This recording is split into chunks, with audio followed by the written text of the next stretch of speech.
नमस्कार दोस्तों, आप सबका स्वागत है मेरे YouTube चैनल पर। मैं जतिन बांसल फिर हाजिर हूँ मास्टर कैडर के लिए स्पेशल लेक्चर को लेकर। इस जैसा कि आप सब जानते हैं कि मैंने अपने पिछले लेक्चर में आपको सर्कल के बारे में इंफॉर्मेशन प्रोवाइड करवाई थी। सर्कल के हमारे पास की फॉर्मेशन किस तरह बनी, इसके बेसिक स्ट्रक्चर के बारे में बताया था, फिर उसके अदर फॉर्मूलेस के बारे में बताया था। तो उसको ही कंटिन्यू करते हुए आज मैं आपको पैराबोला और एलिप्स के बारे में प्रॉपर डिटेल नॉलेज प्रोवाइड करवाऊंगा। शुरू करने से पहले अगर आप मेरे चैनल पर नए हैं तो मेरे चैनल को सब्सक्राइब करना मत भूलिएगा और इसको ज़्यादा से ज़्यादा शेयर जरूर करिए। तो चलिए शुरू करते हैं आज का हमारा वीडियो लेक्चर। सबसे पहले बात करते हैं पैराबोला की। पैराबोला के स्ट्रक्चर को समझते हैं। A parabola is a set of point in a plane equidistance from a fixed point and a fixed line in a plane. मतलब कि यहाँ पे ना कहने का मतलब ये था कि जो आप ये पैराबोला देख रहे हो ना, ये एक लाइन और एक पॉइंट जो आपके पास फिक्स्ड है पहले, ठीक है। अब आपने कोई एक पॉइंट लेना है प्लेन के अंदर से, ऐसे सारे पॉइंट उठाने हैं जो इस पॉइंट से और इस प्लेन से, मतलब इस लाइन से, सॉरी, तो इक्वल दूरी पे हो, ठीक है, इक्वल दूरी पे हो ये आपस में। तो जो ये पॉइंट का स्ट्रक्चर आप करके आप लोकस निकालोगे इस पॉइंट का, तो ये पैराबोला बनेगा आपका, ठीक है। जैसे कि आप सबको इसका ग्राफ देख पा रहे हैं, यहाँ पे ये फिक्स्ड लाइन है, ये फिक्स्ड पॉइंट है, तो यहाँ से जो आपका एक ग्राफ बनने वाला है ना, वो ये पैराबोला बनेगा। ये इसकी जर्नल डिटेल या नॉलेज है जो मैंने आपको बताई है, ठीक है। अब बात करते हैं इसकी स्टैंडर्ड इक्वेशन की। स्टैंडर्ड इक्वेशन किसे कहते हैं? ये इसकी स्टैंडर्ड इक्वेशन है जो हम पैराबोला के लिए यूज़ करते हैं जनरली, जो ओरिजिन से पास करेगा, ठीक है। ओरिजिन से पास करने वाले ये पैराबोला की स्टैंडर्ड इक्वेशन है जो आपका राइट हैंड साइड है, ठीक है। तो इस चीज़ को और डिटेल में समझते हैं। जो आपका ओरिजिन के अलावा कहीं और चलता है उसकी इक्वेशन क्या होगी वो मैं आपको क्वेश्चन के अंदर क्लियर करूँगा। तो आप पहले इस चीज़ को समझ लीजिए, स्टैंडर्ड इक्वेशन वगैरह को, वो आपके और क्लियर होगा। अब बात करते हैं फोकल डिस्टेंस की। The distance of A point on the parabola from the focus is called the focal distance of the point. मतलब कहने का कार्य क्या कहते हैं, इस तरह समझिए कि मान लीजिए आपके पास ये पैराबोला है, जो आपके पास फिक्स पॉइंट होता है उसको फोकस बोलते हैं, ठीक है। अगर आपने यहाँ पे कोई भी पॉइंट लिया, इससे की दूरी कितनी है, अगर हम वो लेंथ बताएंगे ना तो उसे फोकल डिस्टेंस बोलते हैं। और ये हर एक पॉइंट के हिसाब से ये लेंथ आपकी वेरी करेगी, ठीक है, इसका पर्टिकुलर नहीं होने वाला। तो ये समझिए कि मैंने ये दूरी बतानी है, तो एक तरह से मैं ये दूरी बताना चाहता हूँ, ठीक है ना। क्योंकि अभी मैंने पैराबोला की आपकी जर्नल नॉलेज बताया है कि पैराबोला असल में होता क्या है। लोकस ऑन पॉइंट्स का सच दैट जिसकी इस पॉइंट से दूरी और इस लाइन से दूरी इक्वल है। तो मतलब कि अगर मैं ये दूरी बता रहा हूँ, असल में मैं यही दूरी बता रहा हूँ, इसको चेक करना टफ है तो मैं इसको रिजेक्ट करूँगा, मैं इस लाइन को इसको दूरी बताऊँगा। मान लीजिए पॉइंट था x1 और y1, ठीक है। अब x1 था तो मतलब कि यहाँ से लेके ये लेंथ तो होगी हमारे पास x1, क्योंकि इतना तो हमें नोन है। अब ये देखिए, ये मेरा फोकस है और ये फोकस A0 मुझे पता है, ठीक है, A0 है।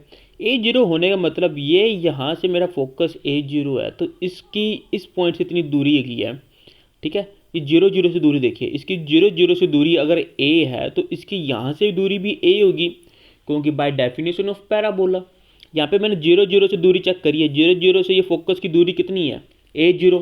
यहाँ पे दिया, आप वापस समझिए कि यहाँ पे अगर A0 है तो यहाँ पे आप देखोगे ये लेंथ तो A ही है ना। अगर आप ओरिजिन से दूरी निकालोगे तो लाइन भी तो ओरिजिन से फिर A दूरी पे ही होगी, क्योंकि हमने लोकस में अगर हमारा ओरिजिन ऐड है, ठीक है। तो इसका मतलब यहाँ पे ये लेंथ कितनी होगी आपके पास A, अगर टोटल ऐड कर दें x1 प्लस A।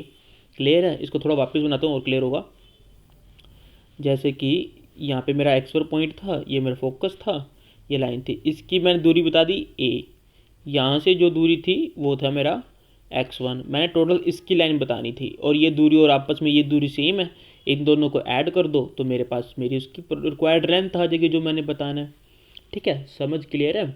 तो इसी तरह मेरी फोकल डिस्टेंस की जो लेंथ आएगी वो ये होगी, जो डिपेंड करेगी टोटली मेरे पॉइंट पे। मेरा पॉइंट क्या होगा, ए यहाँ पे आपका जो है फिक्स है। क्यों? क्योंकि इन्होंने हमें प्रोवाइड करवाया है आपके स्टैंडर्ड इक्वेशन। आपके पास जो वाई स्क्र प्लस 4ax होता है ना, जो आपका ए होता है ना, वो आपको हमेशा फोकस ही बताता होता है हर एक पैराबोला के अंदर। अगर आपके जर्नली यहाँ पे मान लो 12x आ गया, इस तरह की इक्वेशन आ गई आपके पास, तो आप सिंपल इसको अगर ए फाइंड करने के लिए ना इसको 4 से डिवाइड कर दो, ये आ गया 3, तो आपका ए इक्वल टू 3। जरूरी नहीं है ये कोई इंटीजर हो, ये आपका रियल नंबर भी हो सकता है, जो मर्जी नंबर आ जाए, ठीक है, रियल नंबर में जाएगा आपका, ये आपका ए आपका रियल नंबर में जाएगा। तो इस चीज़ से मत घबराइएगा अगर आपका ए मतलब इंटीजर के अलावा कोई और वैल्यू आ जाती है ए की। तो अब बात करते हैं लेटस रेक्टम की। लेटस रेक्टम क्या होता है? ए फोकल कोड perpendicular to the axis of parabola is called latus rectum. मतलब कि चीज़ को थोड़ा सा ग्राफिकली समझते हैं। मान लीजिए आपके पास ये पैराबोला है, ठीक है, ये आपके पास फोकस है, इसके परपेंडिकुलर आप एक लाइन खींच दीजिए। अब जो ये पैराबोला को जहाँ से कट करेगा ना, इतनी इतनी आपने लेंथ बतानी है इसको, इसकी इतनी इतनी लेंथ कितनी है, ठीक है, मतलब कि ये लाइन की लेंथ कितनी है जहाँ जहाँ से ये पैराबोला कट कर रहा है, इतना पोर्शन इतनी लेंथ की इसकी कितनी है, ठीक है। अब इसमें यहाँ पे जो मैंने L1 यूज़ करा है ना, मान लीजिए आपने ये लेंथ करनी है, इसको L1 पॉइंट मान लीजिए, इसे L पॉइंट मान लीजिए, यहाँ पे मैंने ये चीज़ यूज़ करेगी है, ठीक है। और जनरली हमारे पास अब ऐसी यही है क्योंकि हम स्टैंडर्ड इक्वेशन के हिसाब से बता रहे गए हैं। और इसकी डिस्टेंस L डैश आप लेट कर लीजिए, ठीक है, स्मॉल L डैश है ये, कैपिटल L डैश आपके पॉइंट है, स्मॉल L डैश आपकी लेंथ है ये, ठीक है। तो अब इस चीज़ को हमने यहाँ पे अप्लाई करते गए। अब ये आपके पैराबोला की इक्वेशंस को सेटिस्फाई करेंगे, क्योंकि अगर मान लीजिए आपके पास अगर ये पॉइंट आपके पास ए है, ठीक है, पॉइंट आपके पास ये वाला ए है आपका जो फोकस, सॉरी इसको थोड़ा ग्राफ के थ्रू समझाता हूँ। आपके पास ये पॉइंट अगर ए है, ठीक है, तो ये वाला जो पॉइंट यहाँ पे होने वाला, अगर आपको इसकी लेंथ पता है, ये आपकी लेंथ आपने एल डैश मान ली, स्मॉल एल डैश, तो आपके पास पॉइंट ये ए एल डैश हो जाएगा, ठीक है। तो ये स्मॉल ए एल डैश आपका जो पैराबोला पे है, तो पैराबोला की इक्वेशन को क्या नाम है सेटिस्फाई करेगा। तो आप इसको पैराबोला की इसके अंदर फॉर्म में पुट कर दीजिए, वहाँ से आप वैल्यू देख पाओगे, आपकी एल डैश की वैल्यू आ जाएगी। एल डैश की आपने वैल्यू फाइंड करनी थी।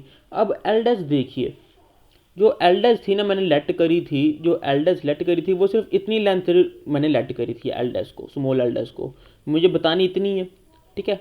और ये सिमेट्रिक है, यहाँ से जो इतनी लेंथ होगी उतनी लेंथ यहाँ पे होने वाली है। सिमेट्रिक का मतलब आप ये समझिए, ठीक है, जो जितनी दूरी यहाँ से थी एक्स एक्सिस से उतनी दूरी यहाँ पे है। तो टोटल लेंथ मेरे पास 2 एल डैश होगी, 2 स्मॉल एल डैश, ठीक है। तो एल डैश की वैल्यू मेरे पास क्या है, 2 है, तो टोटल लेंथ होगी 4 है।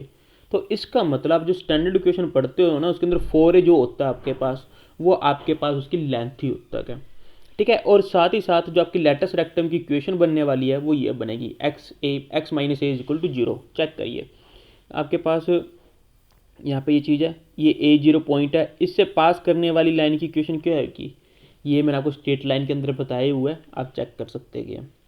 अब देख सकते हैं हमारे पास किस किस तरह के हमारे पास पैराबोला आते हैं। एक तो राइट हैंड पैराबोला जिसे हम स्टैंडर्ड पैराबोला अभी तक बोलते हैं, देखते आ रहे हैं। इसी तरह एक लेफ्ट हैंड पैराबोला, यहाँ पे ये देखिए वाई स्क्वायर माइनस 4x इसकी इक्वेशन होती है। इन इक्वेशन को याद जरूर रखना, ठीक है। एक अपर हैंड पैराबोला, इसकी हो जाएगी एक्स स्क्वायर माइनस 4x। यहाँ पे देखिए वाई स्क्वायर था, यहाँ पे एक्स स्क्वायर में आ गया, इस चीज़ का ध्यान रखिए। एक हो गया डाउनवर्ड पैराबोला, इसके अंदर आप चेक कर पा रहे हैं ये नेगेटिव में हो गया एक्स स्क्वायर माइनस 4ay। इस चीज़ को खास ध्यान रखना है। अब इसकी थोड़ी सी मैंने आपको यहाँ पे अब इसकी और इसकी प्रॉपर सारी इक्वेशन उसकी नॉलेज मैं आपको बता रहा हूँ। इसकी आपने खुद देखनी है और लिखनी है। हाँ, इसका आप मुझे कमेंट करके भी थोड़ा लिख के बता सकते हैं। मेरी पिछली वीडियो के अंदर मैं खुद ने चेक करा, वो कमेंट हो नहीं रहे, मैं इसका कारण देखूंगा। अगर हो सके तो मैं इनको फ्री कर दूंगा, कमेंट आप कर सको। और इस वीडियो को मैं खास करके ध्यान रखूंगा अपलोड करते टाइम कि आप सब इस पर कमेंट कर सकें, ठीक है। तो आप इस पर कमेंट करिएगा। और साथ ही साथ अदरवाइज़ आप मेरे टेलीग्राम चैनल पे आप मुझे ज्वाइन करिए, वहाँ पे आप मुझे क्या नाम है मैसेज कर सकते हैं टेलीग्राम पे वगैरह पे, तो आप मुझे कर सकते हैं। अब बात करते हैं यूज़फुल फैक्ट्स कि इसके अंदर जो हमारे पास आती है right hand, left hand, upward parabola. Axis क्या है ये? सबसे पहली बात, एक्सिस मान लीजिए राइट हैंड हमारे पास ये था, ठीक है। तो एक्सिस हम किसे बोलेंगे? एक्सिस इसे बोलते हैं, ठीक है। जो ओरिजिन से पास करने वाली लाइन होती है हम उसे एक्सिस बोलते हैं। यहाँ पे हमारे पास एक्सिस क्या है, y इज इक्वल टू 0, ठीक है, हमारे पास राइट हैंड पैराबोला में। तो इस हिसाब से जो हमारे पास एक्सिस है इसके अंदर y इज इक्वल टू 0 होगी। सिमिलरली अगर लेफ्ट हैंड लें तो सिर्फ डायरेक्शन ही चेंज हुई पैराबोला की, जो उसका जो मिडिल लाइन है वो तो चेंज हुई नहीं, तो ये भी y इज इक्वल टू 0। पर जब अपवर्ड और डाउनवर्ड लेंगे ना तब चेंज होगी, तब हमारे पास x इज इक्वल टू 0 आएंगे। इसे आप चेक कर सकते हैं ईजिली। इसी तरह अगर मैं वर्टेक्स की बात करूं, स्टैंडर्ड फॉर्मेशन के अंदर लेके चल रहे हैं तो सारे 0 0 0 आने वाले हैं। फोकस निकालने का तरीका मैंने आपको बताया ही था। आपके पास कोई भी इक्वेशन है, चाहे वाई स्केयर में आ जाए चाहे एक्स स्केयर में आ जाए, घबराइएगा मत। आपके जैसे 4ax था, या मान लीजिए अब आपके पास आ गया वाई स्केयर माइनस का 4ax आ गया, ठीक है ना, लेफ्ट हैंड पैराबोला में, तो इसको डिवाइडेड बाय 4 कर दीजिए, ए की माइनस ए अब आपके पास बचा, तो आपके पास फोकस आपके पास माइनस ए हो गया, ठीक है, वो पॉइंट माइनस ए 0 हो गया, तो इसका मतलब आपके फोकस माइनस ए 0 हो गया, ठीक है, फोकस आपके पास हाँ माइनस ए 0 हो गया। इसी तरह आप वहाँ पे अपवर्ड में निकाल सकते हैं 0a, और आपका जो आपका डाउनवर्ड है वो आपके लिए खुद करके फाइंड करनी है सारी वैल्यू। जो डाउनवर्ड आपके पास पैराबोला आएगा उस सब की आपने ये सारी चीज़ें खुद फाइंड करनी है और मुझे कमेंट में बतानी है, ठीक है। तो ये चीज़ आपके पास ही आ गई। आप इसकी इक्वेशन भी आप आराम से निकाल सकते हो। जो डायरेक्ट्रीज होती है, डायरेक्ट्रीज आप उस चीज़ को कैसे कहिए कि जो आपके पास एक लाइन पैरेलल फिक्स लाइन ले देते हैं ना, उसे हम बोलते हैं डायरेक्ट्रीज, ठीक है। यहाँ पे जो मैंने आपको फिक्स लाइन बताई थी उसे डायरेक्ट्रीज बोलेंगे यहाँ पे। लेटरस रेक्टम के और उसकी लेंथ इक्वेशन मैंने आपको बताई है। Tangent at A vertex, tangent at A vertex आप आराम से इजीली देख सकते हो, और फोकल डिस्टेंस भी, ये भी आपको मैंने बताई है। तो इस चीज़ को आपको फाइंड करनी है फोर्थ पैराबोला, डाउनवर्ड पैराबोला के रिगार्डिंग, और ये सारी चीज़ मुझे आप कमेंट करके या फिर आप मेरे टेलीग्राम चैनल पे हो जाइए, मैं आपको वहाँ पे बताऊँगा, ठीक है, क्लियर हो जाएगा। अब बात करते हैं एलिप्स की। सबसे पहले वही बात, एलिप्स के स्ट्रक्चर को समझते हैं। एलिप्स का स्ट्रक्चर का हमें क्या कहना चाहता है। An ellipse is a set of all points in the plane whose distance from a fixed point and their distance from a fixed line in a plane bear a constant ratio less than 1।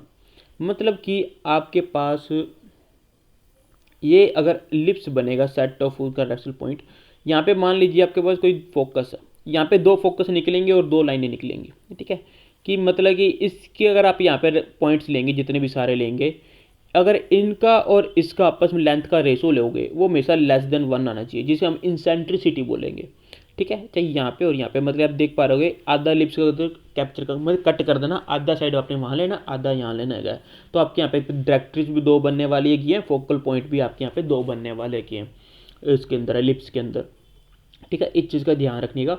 और यहाँ पे पहले हमारे पास parabola के अंदर क्या था, हमारे पास पैराबोला के अंदर मैंने ये बताना था कि हमारे पास लेंथ इक्वल होनी चाहिए। अब इसके अंदर लेंथ की बजाय हमारे पास क्या आ गया, इक्वल रेशो होनी चाहिए, और साथ में बोल दिया रेशो लेस देन 1 होनी चाहिए, ठीक है, तो वो चीज़ें आ गई।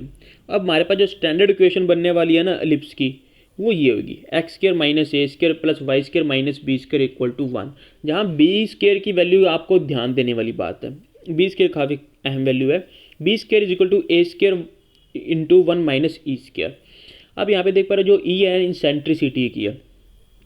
आपको अगर कोई भी एलिप्स प्रोवाइड करवाएंगे, अगर आपको उसकी इंसेंट्रिसिटी प्रोवाइड करवा दें तो आप उसकी ए मतलब वैल्यू बी स्क्वायर की वैल्यू निकाल सकते हैं, ठीक है। तो मतलब कि आपको काफ़ी इंपॉर्टेंट फॉर्मूला है ये। आपको सिंपल क्या करेंगे, पेपर के अंदर आपको एलिप्स की इक्वेशन दे देंगे, बताओ पूछेंगे इनकी इंसेंट्रिसिटी बताओ, तो ये फॉर्मूला काम आएगा। यहाँ पे इंसेंट्रिसिटी देगा। और आप ना ये चीज़ याद रखना, रेशो कभी नेगेटिव नहीं होती।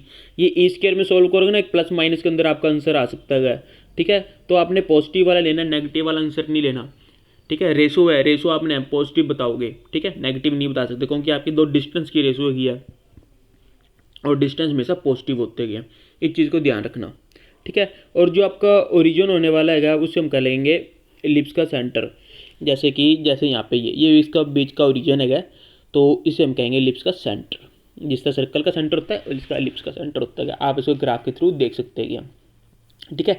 और जो मोर दूसरी इंपॉर्टेंट बात है वो ये है कि जो A1 से A2 है वो उसी तरह आपकी B1 B2 आपकी मेजर एक्सिस और माइनर एक्सिस कहेंगे, ठीक है। अगर आपका A बड़ा है B से तो A जो आपकी A1 A2 है तो मेजर एक्सिस ये हो जाएगी। अगर B बड़ा हुआ तो आपकी B1 B2 मेजर एक्सिस हो जाएगी, ठीक है। जो लेंथ ज़्यादा बड़ी होगी ना उसे हम मेजर या माइनर एक्सिस बोलेंगे इसके अंदर। आप इस चीज़ समझ लीजिए, वापस मैं रिपीट कर रहा हूँ कि मान लीजिए कि ये लेंथ ज़्यादा बड़ी है, ठीक है, तो मेजर एक्सिस ये है और ये लेंथ छोटी है तो माइनर है। अगर ये लेंथ बड़ी होगी तो क्या होगी, मेजर ये हो जाएगी, माइनर ये हो जाएगी। मेजर का मतलब समझिए बड़ा, माइनर मतलब छोटा, सिंपल है। अब इसी तरह अब point A1 A2 are called the vertex. हाँ, ये वाले पॉइंट्स को हम वर्टेक्स बोलेंगे। जो आपके मेजर एक्सिस होंगे ना, उसके जो दो एंड पॉइंट होंगे एलिप्स के, उसे हम हमेशा वर्टेक्स बोलेंगे मेजर एक्सिस के, ठीक है। और वो हमेशा हमने सेंटर बोलना ही बोलना है। अब एलिप्स आपके दो तरह के हो सकते हैं, हॉरिजॉन्टली और वर्टिकली। इस चीज़ को आप देख लीजिए। यहाँ पे कारण पता क्या हुआ कि एक्सिस का फ़र्क पड़ गया। इस चीज़ को इस तरह देखते हैं। यहाँ पे आप देखिए, जो मेजर इक्वेशन में एक थोड़ा सा फ़र्क ये हुआ कि बी यहाँ पे पहले बाद में था, वाई के नीचे था, यहाँ पे एक्स के नीचे आ गया। मेजर एक्सिस और माइनर एक्सिस बदल गए, तो जिसके कारण यहाँ पे आपकी शेप बदल गई। तो इस चीज़ को मैं आपको समझा रहा था कारण क्या था, ठीक है। एलिप्स चेंज होने पे मेजर एक्सिस माइनर एक्सिस किस तरह चेंज हो रही है। तो मतलब कि जो आपकी एक्स के नीचे वाली है ना, हमेशा आपने उसको मेजर एक्सिस ही मान के चलना है, जो आपके एक्स के नीचे होंगी। तो आपके पास इस तरह की दो इक्वेशन आपके पास एलिप्स की आ सकती है। अब वही बात करें फोकस की, यहाँ पे आपके पास दो तरह के फोकस आने वाले हैं एलिप्स के अंदर, और इसकी जर्नल इक्वेशन ये है, प्लस माइनस का AE0, और E आपका यहाँ पे वही फिक्स है, इंसेंट्रिसिटी, ठीक है।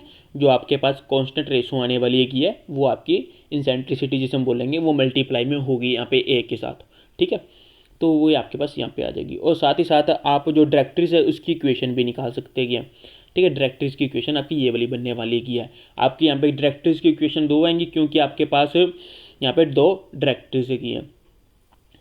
इसी तरह आप लेटेस्ट स्पेक्ट्रम की बात करें, लेटेस्ट स्पेक्ट्रम भी हमारे पास इस तरह यहाँ पे ये फाइंड होगा। इसको आप फाइंड करेंगे थोड़ा सा आपके लिए, आपको मैं इसकी सीधी लेंथ बताता हूँ। इसकी जो लेटेस्ट स्पेक्ट्रम की लेंथ है ये है, और जिसके पॉइंट आने वाले हैं वो ये है, ठीक है। यहाँ पे मैंने आपको प्रोवाइड करवाया गया है, पर इसको फाइंड आपको खुद करिएगा, क्योंकि आपको किस तरह निकालना है, क्योंकि मैंने आपको पैराबोला के अंदर डिटेल में बताया।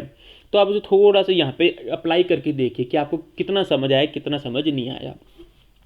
इसी तरह अगर आपने पॉइंट्स निकाल ली तो आप इक्वेशन भी निकाल पाएंगे, ठीक है। सिमिलरली फोकल डिस्टेंस भी हम वही बात करेंगे। फोकल डिस्टेंस भी हमारे पास यहाँ पे क्या होता था कि एक पॉइंट लेंगे, वहाँ से कितनी दूरी है इसकी हमने वो चेक करनी है, हमारा फोकल डिस्टेंस हो जाएगा। तो यहाँ पे सारी चीज़ें डेफिनेशन सेम है, पर वैल्यू चेंज है। इसको आप थोड़ा सा खुद ट्राई करके देखिए। आप खुद ट्राई करोगे ना, आपको क्लियर होगा और आपके दिमाग में ही बैठेगा। आशा करता हूँ आपको मेरी वीडियो अच्छी लगी होगी। इस तरह की मोर वीडियो के लिए मेरे चैनल को सब्सक्राइब करें, और साथ ही साथ मेरे टेलीग्राम और फेसबुक चैनल पर मेरे साथ जुड़ना मत भूलिएगा, जिसके लिंक आपको डिस्क्रिप्शन में मिलेंगे। और साथ ही साथ मेरे चैनल के अगर आप जाओगे तो वहाँ पे प्ले लिस्ट में एक ग्रुप थ्योरी के नाम से आपको देख पाओगे लेक्चर्स है, उस पर नेट JRF क्या नाम है गेट लिखा हुआ है, पर वो आपके लिए भी है, क्योंकि मैंने बहुत डिटेल में बात करी है, बेसिक बात करी हुई है उसके अंदर, मतलब जो आपके पेपर के रिगार्डिंग है, तो वो आपको क्लियर होगा। तो उस चीज़ को भी साथ साथ जरूर देखिए, ताकि आपकी तैयारी वहाँ से भी वो शुरू हो सके। चलो इसके साथ ही अब सब अलविदा लेता हूँ। Thank you friends.